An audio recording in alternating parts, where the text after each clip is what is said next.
14 కిలోమీటర్ల గిరి ప్రదక్షిణ చెయ్యలేని వాళ్ళు ఒక్క చిన్న గుడి చుట్టూ 11 సార్లు ప్రదక్షిణ చేస్తే గిరి ప్రదక్షిణ చేసిన పూర్తి ఫలితం వస్తుంది. ఆ చిన్న గుడి ఎక్కడ ఉంది? అరుణాచలం ఆలయంలో నుండి అరుణాచల కొండ మీద కొలువైన దక్షిణామూర్తి దగ్గరికి ఒక రహస్య మార్గం ఉంది. ఈ రహస్య మార్గం ఎక్కడ ఉంది? అరుణాచలంలో అత్యంత శక్తివంతమైన శివయ్య పాదాలు ఎక్కడ ఉన్నాయో మీకు తెలుసా? ఒక భక్తుడు కోసం స్తంభంలో నుండి వచ్చిన కుమారస్వామి వెలిసిన ప్రదేశం ఎక్కడ ఉంది? చిలక పేరుతో ఈ ఆలయంలో ఒక పెద్ద గోపురమే ఉంది. చిలకి ఇంత ప్రాముఖ్యత ఎందుకో మీకు తెలుసా? వీటికి సమాధానాలు ఈ వీడియోలో ఉంటాయి. మరియు ఎన్నో రహస్యాలు, పురాణ గాథలతో ఉన్న ఆలయాలు ఈ అరుణాచలం దేవాలయంలో ఎక్కడ ఉన్నాయి, ఎలా చూడాలి అని డీటెయిల్గా ఎక్స్ప్లెయిన్ చేశాను. ఈ వీడియోని స్కిప్ చేయకుండా పూర్తిగా చూడండి. మీకు నచ్చితే లైక్ చేసి మీ ఫ్రెండ్స్ అండ్ ఫ్యామిలీ మెంబర్స్కి షేర్ చేసి సబ్స్క్రైబ్ చేయండి. డౌట్స్ ఉంటే తప్పకుండా కామెంట్ చేయండి. గిరి ప్రదక్షిణ గురించి ఆల్రెడీ డీటెయిల్గా వీడియో చేశానండి. మన ఛానల్లో ఉంటుంది, చూసేయండి. లింక్ డిస్క్రిప్షన్లో ఇస్తాను. ఎంతోమంది అరుణాచలం వెళ్ళాలి అనుకుంటారు, కానీ వెళ్ళటం అంత ఈజీ అయితే కాదండి. డబ్బు, ఓపిక, పలుకుబడి ఎన్ని ఉన్నా వెళ్ళలేరు. శివయ్య మనల్ని రప్పించుకోవాలి అనుకుంటే మాత్రమే ఈ అరుణాచలంలో అడుగైనా పెట్టగలం. ఏదో పుణ్యం చేసుకుంటేనే తప్ప అడుగు కూడా పెట్టలేం ఈ అరుణాచలంలో. అలాంటిది ఈ అరుణాచలంకి వచ్చి పైపైన గిరి ప్రదక్షిణ చేసి నేరుగా శివయ్యని దర్శనం చేసుకుని వెళ్ళిపోతుంటారు. అలా కాకుండా ఆలయంలో ఉన్న చిన్న గుడులు, గిరి ప్రదక్షిణ మార్గంలో ఉన్న అన్ని శక్తి బిందువుల గురించి, వాటి ప్రాముఖ్యత గురించి ముందే తెలుసుకుని వాటిని దర్శించుకున్నప్పుడు వచ్చే అనుభూతి మాటల్లో చెప్పలేనిది. మనసుకి సంతృప్తి కలుగుతుంది. ఆ ఎక్స్పీరియన్స్ జీవితకాలం మీకు గుర్తుండిపోతుంది. Welcome to our channel Uma Arjun vlogs. రండి అరుణాచలేశ్వరి ఆలయం చూసేద్దాం. గుడిలో కొలువైన ఆ పరమశివుడు అన్నామలేయర్గా, అరుణాచలేశ్వరుడుగా పిలువబడుతున్నారు. ఇది పంచభూత లింగాల్లో ఒక్కటైన అగ్నిలింగం. ఇది అరుణాచలం కొండ దిగువన ఉంటుంది. ఇక్కడ పార్వతీదేవిని ఉన్నామలై అమ్మనగా, అపిత కుచాంబ అమ్మగా పిలుస్తారు. ఈ ఆలయం చాలామంది రాజులచే నిర్మించబడింది. అందులో చోళరాజులు, హాస్యాల రాజులు, పాండ్యరాజులు, తెలుగు చోళులు, విజయనగర రాజులు, నయాక రాజులచే నిర్మించబడింది. ఈ ఆలయం 20 ఎకరాల్లో విశాలంగా నిర్మించారు. ఆలయం చుట్టూ 9 గోపురాలు, 4 ప్రాకారాలు ఉన్నాయి. ఒక్కో ప్రాకారాన్ని చూసుకుంటూ వెళ్దాం. మొదటగా తూర్పు వైపు రాజగోపురం ఉంటుంది. ఇదే అండి ఆ రాజగోపురం. రాజగోపురంలోకి ఎంటర్ కాకముందే కుడివైపు లగేజ్ కౌంటర్ ఉంటుంది. మీ లగేజ్ అండ్ చెప్పులు ఇక్కడ భద్రపరచుకోవచ్చు. గుడి టైమింగ్స్ అయితే ఉదయం 5:30 నుండి ఓపెన్ చేస్తారండి. రాత్రి 9 వరకు ఉంటుంది. మధ్యలో ఒక అరగంట బ్రేక్ ఉంటుంది. టైమింగ్స్ భక్తుల రద్దీ బట్టి మారుతూ ఉంటాయండి. రాజగోపురాన్ని 1500 శతాబ్దంలో మన విజయనగర రాజు శ్రీకృష్ణదేవరాయలు ప్రారంభించారు. తరువాత రాజు అయిన సేవప్ప నాయక 1590లో రాజగోపురాన్ని పూర్తి చేశారు. ఈ రాజగోపురం 217 అడుగుల ఎత్తు ఉంటుంది. ఇది తమిళనాడులోనే అతిపెద్ద గోపురాల్లో రెండవది. ఈ రాజగోపురం నుండి ప్రవేశిస్తున్నప్పుడు శిల్పకళ చూడండి ఎంత బాగా చెక్కారో. ఎంతైనా మన శ్రీకృష్ణదేవరాయలు కట్టించారు కదండి, అద్భుతంగానే ఉంది. ఎడమవైపు శక్తి గణపతి మరియు అరుణగిరినాథర్ విగ్రహాలు ఉంటాయి. ఇక్కడ కనిపించే శక్తి గణపతి ఆలయంలో ఉన్న ముఖ్యమైన అష్టగణపతుల్లో మొదటివారు. శక్తివంతమైన గణపతి ఈయన. ఈ గణపతిని సెల్వ గణపతి అని కూడా పిలుస్తారు. ప్రథమ పూజ ఎప్పుడూ వినాయకుడికే కదండి. అందుకే గుడి ఎంట్రన్స్లోనే శక్తి గణపతిని ప్రతిష్ఠించారు మన శ్రీకృష్ణదేవరాయలు. ఇక్కడ నుంచి చూస్తే ఎంతో అందంగా ఉన్న గోపురం మరియు అరుణగిరి కనిపిస్తున్నాయి. వ్యూ చాలా బాగుంది. మీరు కూడా ప్రశాంతంగా ఆ వ్యూని అనుభూతి చెందండి. ఈ రాజగోపురం దాటి మొదటి ప్రాకారంలోకి వస్తే ఎడమవైపు స్తంభోద్భవ కుమారస్వామి గుడి ఉంటుంది. ఈ కుమారస్వామి గుడి ముందే అన్నదానం సెంటర్ ఉంది. ఫ్రీగా భోజనం పెడతారు. కావలసిన వారు ఉపయోగించుకోండి. ఇది దేవస్థానం వారి అన్నదాన సత్రం. టైమింగ్స్ వచ్చి ఉదయం 8 గంటల నుండి రాత్రి 7 వరకు ఉంటుంది. కార్తీక పౌర్ణమి రోజు అయితే గిరివలం రోడ్డు మీదే చాలా ట్రస్టులు వారు అన్నదానం చేస్తారు. ఈ కుమారస్వామి గుడి స్థల పురాణం ఏంటంటే, పేరులోనే ఉంది కదండి స్తంభోద్భవ అని, స్తంభంలో నుండి ఉద్భవించారు అని. పూర్వం సంబందర్ అనే కవికి అరుణగిరినాథర్కి పోటీ జరుగుతుంది. అది ఏంటంటే, సంబందర్ ఛాలెంజ్ చేస్తారు, నేను పిలిస్తే నేను కొలిచే దైవం కాళికాదేవి ప్రత్యక్షం అవుతుంది, నువ్వు పిలిస్తే నీ దైవం అయిన కుమారస్వామిని ప్రత్యక్షం చేయగలవా అని. కానీ విచిత్రం ఏంటంటే, కాళికాదేవి ప్రత్యక్షం అవ్వలేదు. కానీ అరుణగిరినాథర్ ఒక్క కీర్తన పాడగానే అక్కడ ఉన్న స్తంభంలో నుండి సుబ్రహ్మణ్య స్వామి ప్రత్యక్షం అయ్యారు. అందుకనే స్వామిని స్తంభోద్భవ సుబ్రహ్మణ్య స్వామిగా పిలుస్తారు. ఈ ఆలయానికి పక్కనే శివగంగా తీర్థం ఉంటుంది. పేరుకు తగ్గట్టే ఇక్కడ శివయ్య మరియు గంగామాత విగ్రహం ఉంటుంది. ఈ తీర్థం 24,090 స్క్వేర్ ఫీట్లు ఉంటుంది. 40 ఫీట్ల లోతులో ఉంటుంది. ఈ తీర్థం అయితే ఓపెన్ చేయటం లేదండి. కాబట్టి అక్కడే నిలబడి 3 సార్లు శివగంగ తీర్థంలో మునిగినట్టు భావించండి. ఈ ఆలయం వెనకాలే వలయకాపు మండపం ఉంటుంది. ఇక్కడ ఆషాఢంలో అమ్మవారికి వైభవంగా గాజులు ఉత్సవం చేస్తారు. ఈ మండపానికి ఎదురుగా సర్వసిద్ధి గణపతి ఆలయం ఉంటుంది. ఇది శివగంగా తీర్థం దగ్గరే ఉంటుంది కాబట్టి శివగంగై వినాయకుడు అని కూడా అంటారు.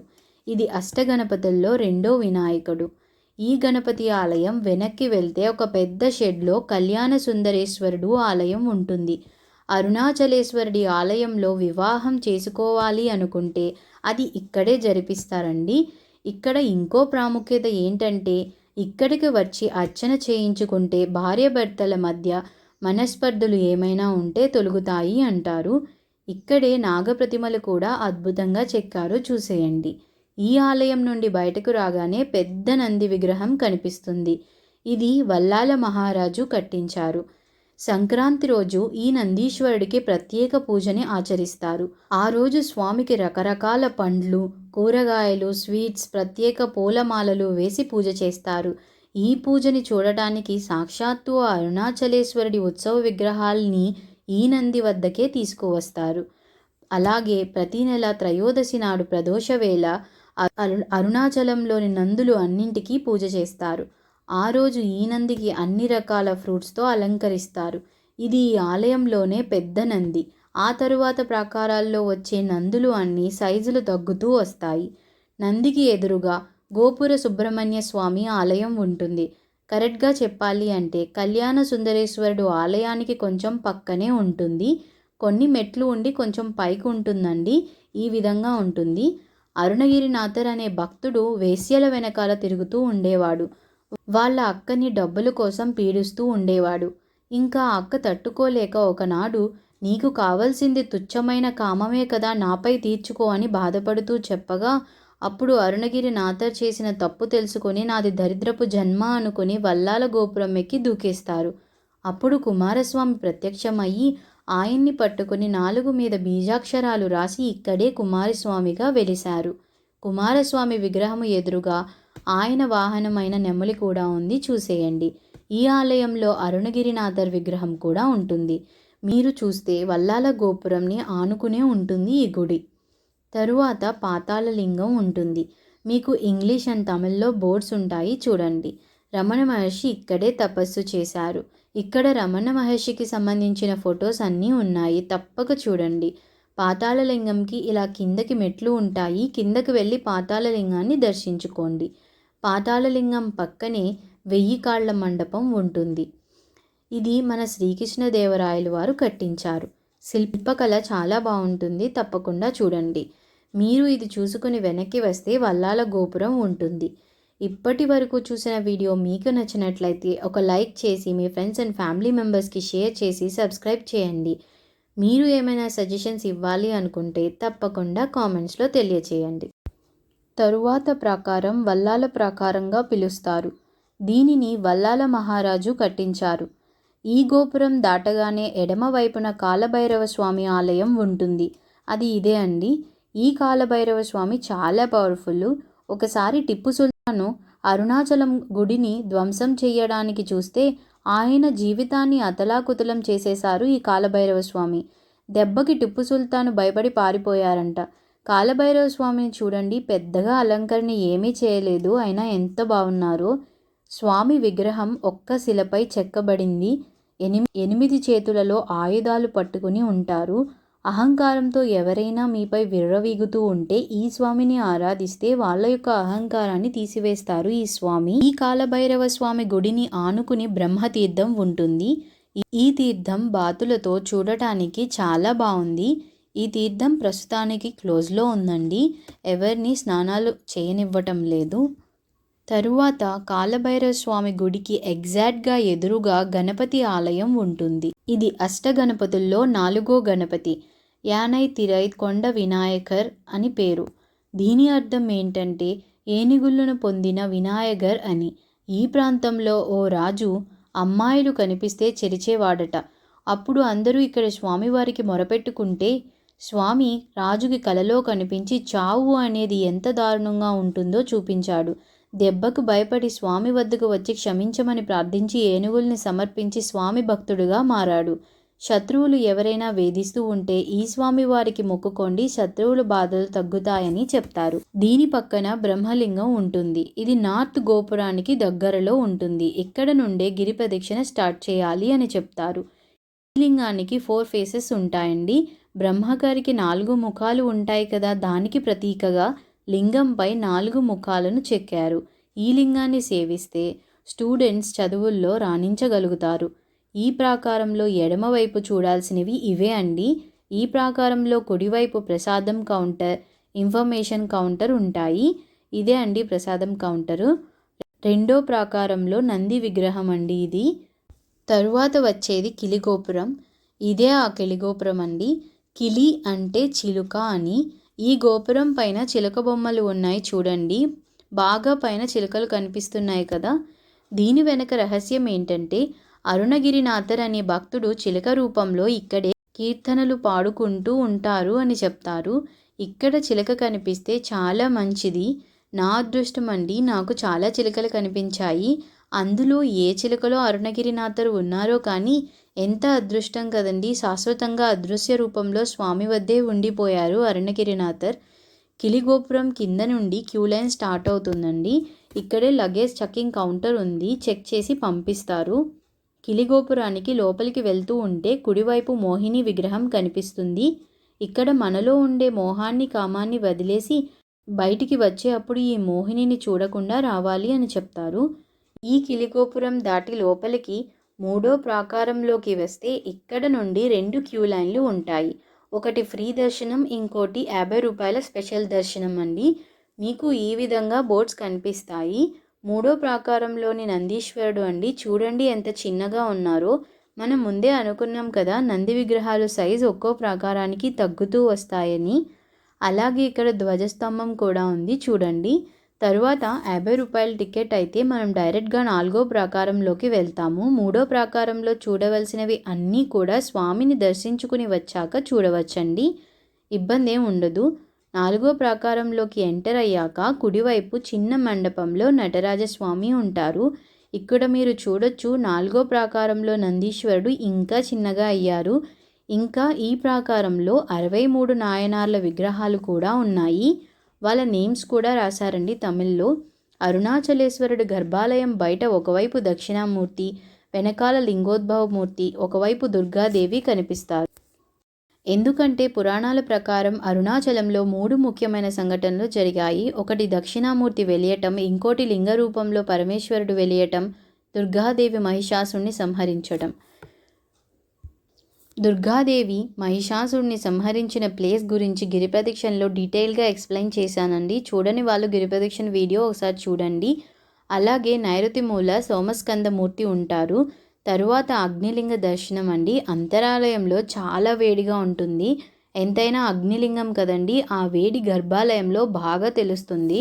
ఇంకా అరుణాచలేశ్వరిని దర్శించుకుని బయటికి వచ్చాక అమ్మవారి ఆలయం వస్తుంది. అమ్మని ఉన్నామలై అమ్మనని, అపిత కుచాంబ అమ్మగా పిలుస్తారు. అమ్మవారి గర్భాలయంలోకి వెళ్లే ముందు అష్టగణపతుల్లో 5వది విజయరాఘవ గణపతి, సింధూర గణపతి ఉంటారు. స్వామికి మొత్తం సింధూరం రాసి ఉంటుంది. ఎన్ని దేవాలయాలు తిరిగినా, ఎన్ని దేవుళ్లకు మొక్కినా అవ్వని పనులు ఈ సింధూర గణపతిని పూజిస్తే ఎంత పెద్ద కష్టం నుండి అయినా బయటపడతారు. అంత శక్తివంతమైన గణపతి ఈయన. అమ్మవారి ఆలయం ఎడమ పక్క ఈ గణపతి ఉంటారు. విజయరాఘవరాజు ప్రతిష్ఠించారు. అందుకే విజయరాఘవ గణపతి అంటారు. తరువాత ఆపిత కుచాంబ అమ్మవారిని దర్శించుకోవాలి. ఇక్కడ అమ్మవారు 3 అడుగుల ఎత్తు ఉండి ఎంతో అందంగా ఉంటారు. అమ్మవారి ఎదురుగా అష్టలక్ష్మి మండపం ఉంటుంది. ఇక్కడ 16 స్తంభాలు ఉండి అద్భుతమైన శిల్పకళ ఉంటుంది. గర్భాలయం నుండి బయటికి రాగానే దారిలో నవగ్రహ మండపాలు ఉంటాయి. అది దాటగానే ఎడమవైపుకు చిన్న మండపంలో చిత్రగుప్తుడి సన్నిధి ఉంటుందండి. చిత్రగుప్తుడిని చూపు మన మీద పడకూడదు అంటారు. కాబట్టి ఎదురుగా చూడకుండా పక్కనే ఉన్న చిన్న కిటికీలో నుండి చూడాలి. ఇది కూడా చూసుకొని ముందుకు వస్తే బ్రెస్ట్ ఫీడింగ్ రూమ్ అని కనిపిస్తుంది. అక్కడే ఉన్న పిల్లర్లో అష్టగణపతుల్లో 6వది సూక్ష్మ గణపతి ఉన్నారు చూడండి. నార్మల్గా అయితే ఇది వెతకడం కష్టమే అండి. కానీ ఎవరో ఇక్కడ నీట్గా ముగ్గు వేసి బొట్లు పెట్టి దీపం కూడా పెట్టారు. ఎంత బాగున్నారో చూడండి. ఇవి చూసుకొని బయటికి వస్తే ఇందాక 50 రూపీస్ క్యూ లైన్లోకి స్టార్ట్ అయిన ప్లేస్లోకి వస్తాము. క్యూ లైన్కి పక్కనే అష్టగణపతుల్లో 7వది సంబంధ వినాయకర్ ఉంటారు. ఎర్ర రంగులో ఉంటారు. పూర్వం అందరినీ ఇబ్బంది పెడుతున్న ఒక రాక్షసుణ్ణి సంహరించి ఆ ఉగ్ర రూపంలోనే ఉండి ఆ రక్తాన్ని ఒంటికి పూసుకొని ఇక్కడే వెలిసారు. గుర్తుగా ఈ రంగుని వేస్తారు ఇప్పటికీ. బ్లాక్ మ్యాజిక్ చేశారు అనుకునేవారు ఈ స్వామివారికి మొక్కుకుంటే ఖచ్చితంగా అంతా సరైపోతుందండి. ఈ ఆలయం దగ్గర ఉన్న పిల్లర్స్ చాలా డిఫరెంట్గా ఉంటాయండి. వీటిని నయాని పిల్లర్స్ అంటారు. వీటిని కూడా మన శ్రీకృష్ణదేవరాయలే కట్టించారు. అక్కడ నుండి ఎడమ వైపుకి పెద్ద వకుల వృక్షం ఉంటుంది. ఇక్కడే ఒక వైట్ కలర్ సర్కిల్ ఉంటుంది. ఇక్కడ నుండి చూస్తే ఆలయంలోని 9 గోపురాలు కనిపిస్తాయి. రండి లెక్క పెడదాము.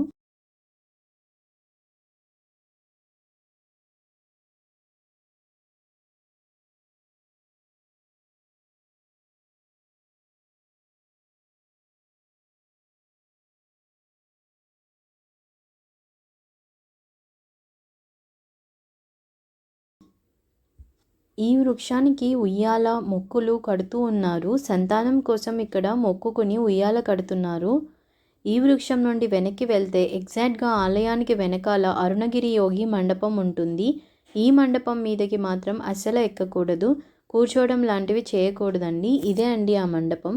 ఈ మండపం ద్వారా అరుణాచల కొండ మీద వెలిసిన దక్షిణామూర్తి దగ్గరికి వెళ్ళవచ్చు అని చెప్తారు. ఇది ఎవరు పడితే వాళ్ళు వెళ్ళలేరండి. సిద్ధులు అలాంటి వాళ్ళు మాత్రమే వెళ్ళగలుగుతారు. మనలాంటి వాళ్ళు ట్రై చేయడం కూడా వేస్ట్. తరువాత మండపానికి వెనకాల ద్వారంలో నుండి వెళ్తే ఎడమ వైపుకి గేట్ ఉంటుంది. లోపలికి వెళ్తే 3 ఆలయాలు కనిపిస్తాయండి. మొదటిది పాదమండపం. పరమేశ్వరుడు లింగ ఆకారంలో వెలియటానికి మొదట అడుగుపెట్టిన ప్రదేశం అండి ఇది. అంటే పరమేశ్వరుడు అరుణాచలంలో అడుగుపెట్టిన ఫస్ట్ ప్లేస్ అన్నమాట. ఇక్కడ స్వామివారి పాదాలు ఉన్నాయి చూడండి. ఎదురుగా బుజ్జి నందీశ్వరుడు కూడా ఉన్నారు. ఇక్కడ చాలా ప్రశాంతంగా ఉందండి. మీరు కాసేపు కూర్చుని ఆ అరుణాచలేశ్వరుని స్మరించుకోవడానికి మంచి అనువైన ప్లేస్ అండి. ఖచ్చితంగా దర్శించుకోండి. దీని పక్కనే స్థూల సూక్ష్మర్ ఆలయం ఉంటుంది. గిరి ప్రదక్షిణ చేయలేని వాళ్ళు ఈ ఆలయం చుట్టూ 11 సార్లు ప్రదక్షిణ చేస్తే గిరి ప్రదక్షిణ చేసిన పూర్తి ఫలితం వస్తుంది. అంతటి శక్తి ఉన్న దేవాలయం. గర్భాలయంలో అగ్నిలింగానికి అభిషేకం చేస్తే ఇక్కడ స్వామివారిపై నీటి బిందువులు ప్రత్యక్షమవుతాయని చెప్తారు. ఇక్కడ పార్వతీ పరమేశ్వరులు జంటగా దర్శనమిస్తున్నారు చూడండి. దీని పక్కనే వాళ్ళమూరి గణపతి ఆలయం ఉంటుంది. తొండం పెద్దగా ఉండి కుడివైపుకు ఉంటుంది. చాలా ప్రసన్నంగా ఉన్నారు. ఈయన్ని క్షిప్ర గణపతిగా పిలుస్తారు. కోరిన కోరికలను తొందరగా ప్రసాదించగల స్వామి ఈయన. అష్టగణపతుల్లో 8వ వారు. ఇవి దర్శించుకొని అరుణగిరి యోగి మండపం దగ్గరికి వచ్చి అక్కడ నుండి ముందుకు వస్తే పిడారి అమ్మన్ ఆలయం మరియు బిల్వ అశ్వత్థ వృక్షం ఉంటాయి. కానీ ఇవి కొంచెం లోపలికి ఉంటాయండి. ఇలా ఉంటుంది. ఈ ప్లేస్ నుండి లోపలికి వెళ్ళాలి. ప్లేస్ గుర్తుపెట్టుకోండి. ఇక్కడ కనిపించేదే బిల్వ అశ్వత్థ వృక్షం అండి. ఈ వృక్షం శివకేశవులకు భేదం లేదు అని తెలియచేసే వృక్షం. ఈ చెట్టు మీద కొంతమంది సిద్ధులు సూక్ష్మ రూపంలో ఉంటారు. ఈ వృక్షానికి ఎదురుగా పిడారి అమ్మన్ ఆలయం ఉంటుంది. ఈ అరుణాచల క్షేత్రానికి నగరపాలిక ఈ అమ్మ. ప్రతిరోజు అమ్మ ఆలయంలో తిరగడం చాలామంది చూశారు అని చెప్తారు. అమ్మ ప్రతిరోజు ఈ ఆలయానికి కాపలా కాస్తూనే ఉంటారు. అలాగే వీటికి పక్కనే పంచభూత లింగాలు మిగతా 4 కూడా ఇక్కడే చిన్న చిన్న ఆలయాల్లో ప్రతిష్ఠించారండి. అగ్నిలింగం దర్శించుకుని మిగతా 4 కూడా దర్శించుకుంటే పంచభూత లింగాలు దర్శించుకున్న ఫలితం ఉంటుందని ఇలా చేశారు. కుదిరితే వాటిని కూడా తప్పకుండా దర్శించుకోండి. అష్టగణపతుల్లో 3వ గణపతి మంగై పిల్లయారండి. అక్కడికి ఎవరిని వెళ్ళనివ్వటం లేదు. మొదట ప్రాకారంలో కళ్యాణ సుందరేశ్వరుడు ఆలయం దగ్గర ఉన్నారు. ఎవరినీ వెళ్ళనివ్వటం లేదండి. అందుకే వీడియో తీయడం కుదరలేదు. ఈ వీడియో మీకు నచ్చితే లైక్ చేయండి. మీ ఫ్రెండ్స్ అండ్ ఫ్యామిలీ మెంబర్స్లో ఎవరికైనా యూజ్ అవుతుంది అనుకుంటే షేర్ చేయండి. మీరు ఏమైనా సజెషన్స్ ఇవ్వాలి అనుకుంటే తప్పకుండా కామెంట్ చేయండి. సబ్స్క్రైబ్ చేసుకోండి for more temple videos. Thanks for watching.